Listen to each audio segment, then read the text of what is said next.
Apa itu fadilah dari salat sunnah duha? Yang pertama dari Anas ibn Malik radhiyallahu an, ia berkata, qala Rasulullah sallallahu alaihi wasallam, Rasulullah sallallahu alaihi wasallam bersabda, man sallat duha, barang siapa salat duha, ithnatai asyarata raka'atan, sebanyak 12 rakaat, banallahu lahu qasran fil jannah, Allah akan bangunkan baginya istana di surga. Kalau tadi rumah, ini istana sekarang. Punya rumah, punya istana di surga. Jadi 12 rakaat yang disebutkan oleh Rasulullah sallallahu alaihi wasallam. Jadi kalau salat sunnah duha sebanyak 12 rakaat, janji dari Rasulullah dia dapat istana di surganya Allah Subhanahu wa taala. Ini fadilah yang pertama. Dan dari sini juga kalau nanti kita berbicara tentang rakaat, makanya ada khilaf, ada yang mengatakan afdalnya 12, ada yang mengatakan 8 rakaat. Tapi kita tidak perlu kemudian berselisih dikarenakan 8 atau 12. Makanya ada satu cerita Abdul Fattah Abu Ghuddah, ketika beliau di Al-Azhar, ada orang sedang berdebat. Wah, yang afdal itu 8 rakaat duha. Yang satu yang mengatakan 12 rakaat. Wah, disampaikan dalil-dalilnya, dikutip ulamanya siapa-siapa. Kemudian ditanya yang berdebat ini sama Abdul Fattah Abu Ghuddah, antuma, kamu berdua ini, kam shallaitum ad-duha, berapa banyak salat sunnah duhanya? 2 rakaat katanya. Debatnya 8, 12, ditanya berapa rakaat kamu salat sunnah? 2 rakaat katanya. Oh, kayaknya dari perdebatannya, kayaknya dia yang paling kenceng salat sunnah duhanya. Tapi ternyata 2 rakaat ini. Makanya lebih baik apa? Salat sunnah duha, istiqamah, nggak perlu kemudian diperdebatkan berapa rakaatnya itu. Apalagi insyaallah dua-duanya diterima oleh Allah Subhanahu wa taala, semacam itu. Nah, ini fadilah yang pertama. Kemudian yang kedua, bahwa salat sunnah duha ini akan mencukupi sedekah. Kewajiban kita untuk bersedekah terhadap ruas-ruas jari yang ada di dalam tubuh kita. Sebab setiap ruas tulang, ya, persendian di dalam tubuh kita itu ada hak atau ada kewajiban untuk bertasbih, untuk sedekah.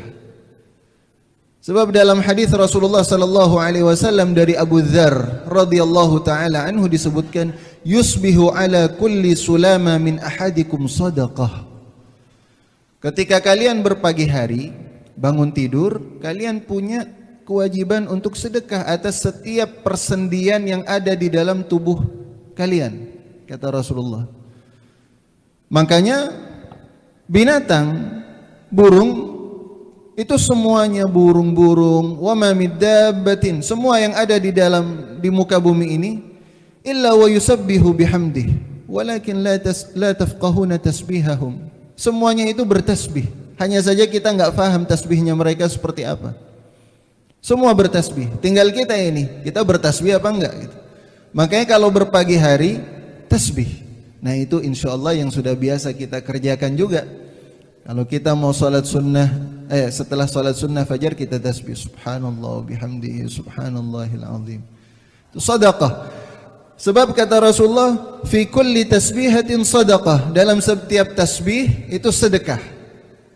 Dalam setiap tasbih sedekah. Wa kulli tahmidatin sedekah, dalam setiap tahmid kita sedekah. Setiap tahlil kita, wa kullu tahlilatin sedekah. Wa kulli takbiratin sedekah, setiap tahlil kita sedekah, takbir kita sedekah. Wa amrun bil ma'ruf wa nahyun 'anil munkar sedekah, amar ma'ruf nahi munkar juga sedekah. Nih, majelis ilmu sedekah, bagian dari sedekah. Wa tujzi'u min dzalika, dan bisa mencukupi itu semuanya, rak'atan yarka'uha minad duha, 2 rakaat yang dia kerjakan untuk melaksanakan salat duha. Itu juga sedekah atas setiap persendian di dalam tubuh kita, tubuh manusia. Dan berapa persendian yang ada di dalam tubuh kita? Nah, ini ada dalam hadis yang lainnya. Jadi Rasulullah sudah tahu berapa jumlahnya. Siapa yang kasih tahu ke Rasulullah? Allah Subhanahu wa taala. Dalam hadis riwayat dari Abu Buraidah disebutkan sami'tu Rasulullah sallallahu alaihi wasallam qaal, aku mendengar Rasulullah sallallahu alaihi wasallam bersabda, fil insan 360 mifsalan. Jadi 360 ruas tulang persendian di dalam tubuh manusia itu ada 360. Jadi semuanya itu harus ada sedekahnya. Dan apa kata Rasulullah? Fa'alaihi an yatasaddaq an kulli mifsalin minhu bisadaqah. Maka dia wajib untuk bersedekah dalam setiap persendian tersebut. Dan apa kata Rasulullah sallallahu alaihi wasallam? Hadisnya agak panjang, saya langsung fa illam tajid faraqata ad-duha. 2 rakaat duha itu juga bagian dari sedekah terhadap persendian yang ada di dalam tubuh kita. Jadi setiap pagi bagian dari sedekah kita agar tubuh kita itu diberikan kesehatan oleh Allah Subhanahu wa taala. Sendi-sendi kita itu diberikan kekuatan oleh Allah Subhanahu wa taala. Caranya seperti apa? Salat sunnah duha. Salat sunnah duha paling tidak 2 rakaat. Kemudian yang ketiga, Rasulullah sallallahu alaihi wasallam menyebutkan bahwa orang yang melaksanakan salat duha dia akan mendapatkan perlindungan dari Allah. Perlindungan berupa rizki, kesehatan akan dijaga oleh Allah Subhanahu wa taala.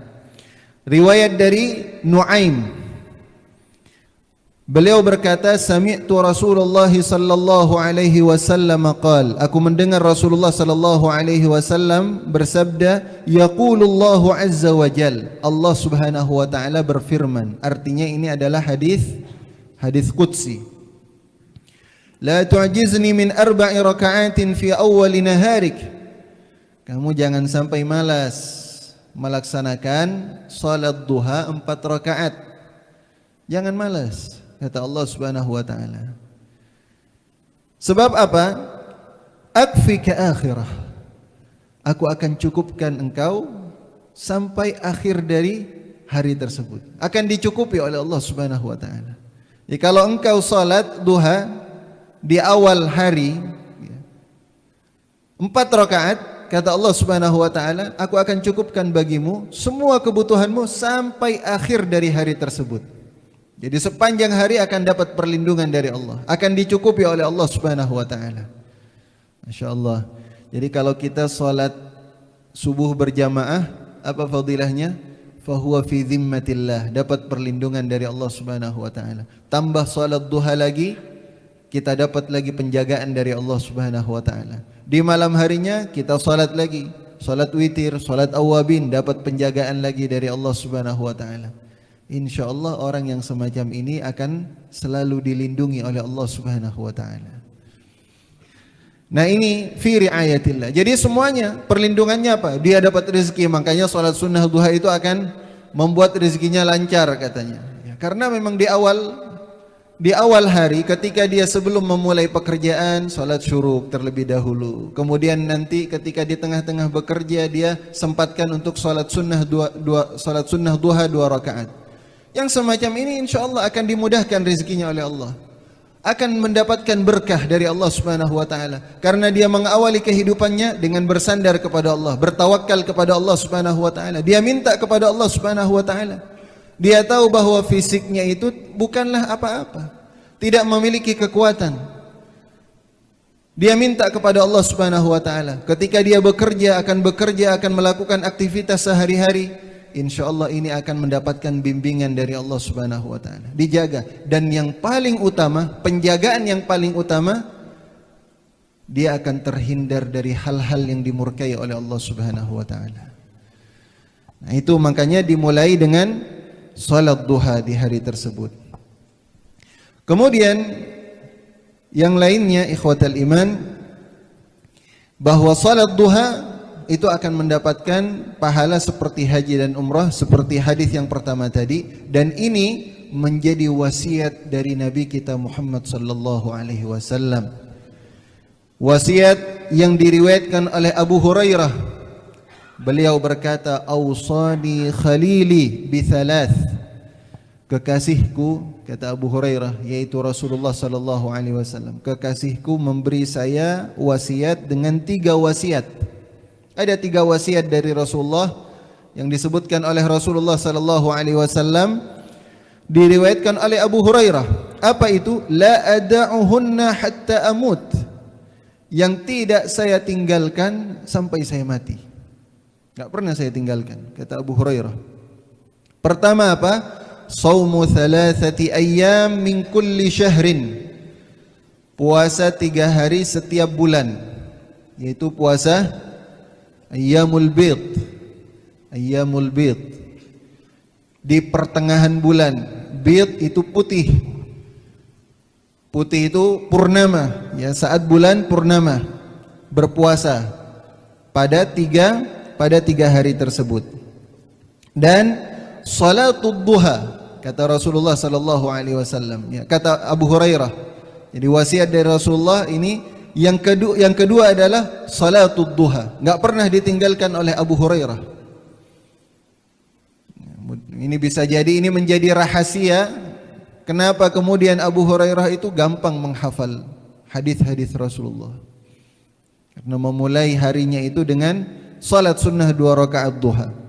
Dan yang terakhir kata Abu Hurairah, wa naumun 'alal witri. Wa naumun 'alal witri.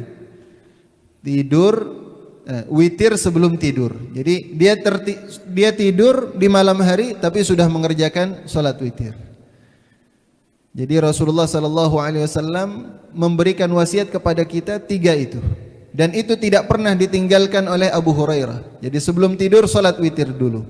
Ini kenapa Rasulullah kok mengatakan tidur witir sebelum tidur? Ini untuk memudahkan. Sebab ada orang-orang yang witir dia tidak bisa bangun di sepertiga malam yang terakhir. Makanya apa? Witirnya itu sebelum tidur agar meringankan kita semuanya. Nah, ini wasiat dari Rasulullah dan ini fadilah dari salat sunnah duha. Yang terakhir, ini bukan keutamaannya, tapi kita beralih ke yang lainnya dan insyaallah kaitan dengan hukum, berapa rakaat, apa waktu afdalnya, seperti apa, nanti kita akan bahas pada pertemuan yang berikutnya. Nah, apakah salat sunnah duha ini selalu dikerjakan oleh Rasulullah atau tidak? Sebab ada 2 riwayat. Riwayat yang pertama, ini riwayat yang tadi yang saya bacakan di awal bahwa kana Rasulullah sallallahu alaihi wasallam yusalli duha 4. Rasulullah terbiasa salat duha itu 4 rakaat kata Aisyah.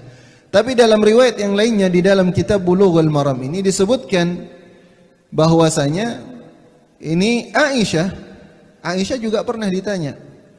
Annaha su'ilat, dia ditanya, hal kana Rasulullah sallallahu alaihi wasallam yusalli duha? Apakah Rasulullah sallallahu alaihi wasallam itu biasa melaksanakan salat duha? Apakah Rasulullah selalu melaksanakan salat duha? Qalat la, enggak. Illa an yaji'a min maghibih, kecuali Rasulullah itu tidak melakukan safar.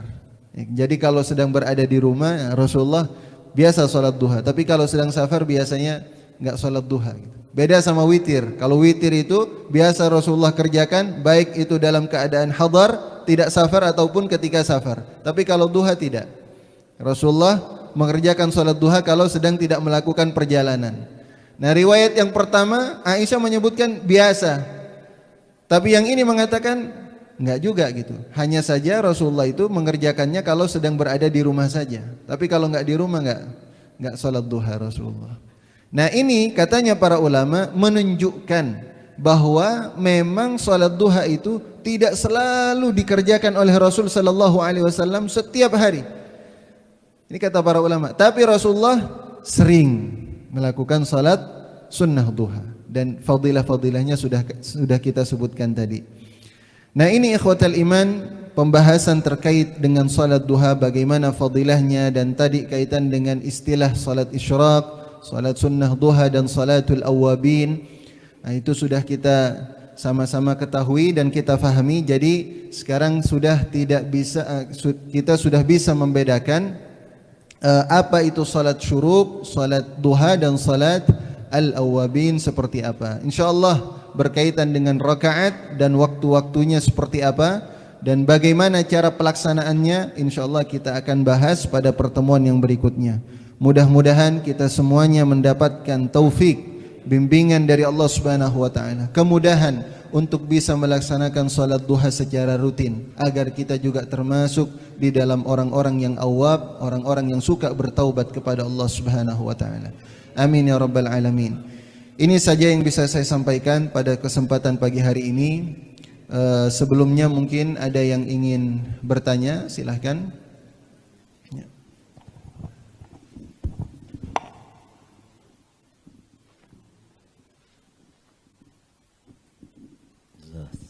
Jazakallahu khair, terima kasih atas ilmunya pagi ini. Fadilah sholat sunnah menarik sekali. Di samping duha tadi juga disinggung sedikit fadilah sholat sunnah al-wawin ba'da maghrib 812 yang fadilahnya salah satunya adalah akan dibangunkan rumah di surga. Kita semua tertarik.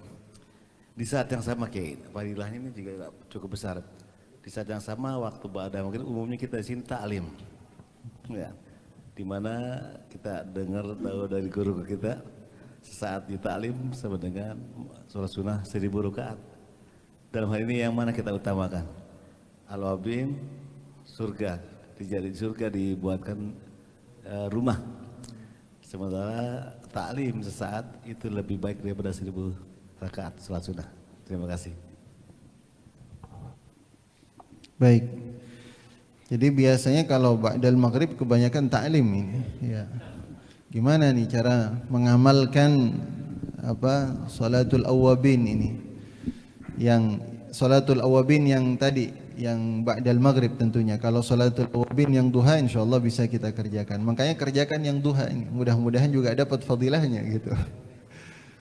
Nah, kalau kita tinggal melihat apa yang prioritas. Kalau salat awabin itu sunnah, tapi menuntut ilmu itu wajib. Jadi jangan sampai yang wajib dikalahkan oleh yang sunnah. Jadi kalau kemudian kita pada saat itu ada majelis ilmu dan di situ kita mendapatkan ilmu, pencerahan, pemahaman tentang agama. Nah, seperti tadi bahwa orang yang alim itu lebih baik daripada orang yang ahli ibadah. Jauh lebih baik daripada orang yang beribadah. Sampai disebutkan riwayatnya ada 1000 rakaat, macam-macam, banyak sekali. Ya, riwayat tentang kefadilah orang yang berilmu, yang belajar ilmu daripada orang yang sekedar beribadah saja. Sebab orang, katanya Imam Al-Ghazali dalam Ihya Ulumuddin, kullu bani Adam halka, semua bani Adam halka, binasa. Ya, illal amilun, kecuali orang-orang yang beramal. Tapi orang yang kullul amilin, orang-orang yang beramal juga celaka, kecuali orang-orang yang alimun, orang-orang yang berilmu gitu. Jadi jangan sampai kemudian yang wajib dikalahkan oleh yang sunnah. Kalau memang ada majelis ilmu, kita datang ke majelis ilmu, insyaallah itu jauh lebih baik daripada yang tadi, yang salatul awabin itu. Apalagi banyak sekali ayatnya, juga banyak, yarfa'illahu alladhina amanu minkum walladhina utul ilma darajat. Allah akan tinggikan bagi orang-orang yang menuntut ilmu. Bahkan Rasulullah sallallahu alaihi wasallam ini perang ya. Tapi oleh Rasulullah dibagi. Ada yang ikut perang tapi ada yang tetap tinggal. Tetap tinggal di kota Madinah bukan untuk istirahat tapi menuntut ilmu. Ada yang masih menuntut ilmu. Jadi semacam itu, ada tugasnya. Jadi orang yang berperang dengan orang yang menuntut ilmu kedudukannya sama, fadilahnya sama. Jadi kita lihat bagaimana ganjaran yang Allah Subhanahu wa taala persiapkan bagi mereka yang menuntut ilmu. Nah, tapi kalau tidak ada taklim, kosong ini, salatul awabin. Kalau mau dapat rumah di surga ya itu. Dan insya Allah ketika ada ada majelis ilmu dan sebenarnya kita terbiasa, kalau nggak ada majelis ilmu nih kita biasa salatul awabin. Insya Allah ketika kita sedang menuntut ilmu dan kita sudah terbiasa salatul awabin, Allah akan catat, tetap akan dicatat oleh Allah Subhanahu wa taala. Falahu ajrun ghairu mamnun.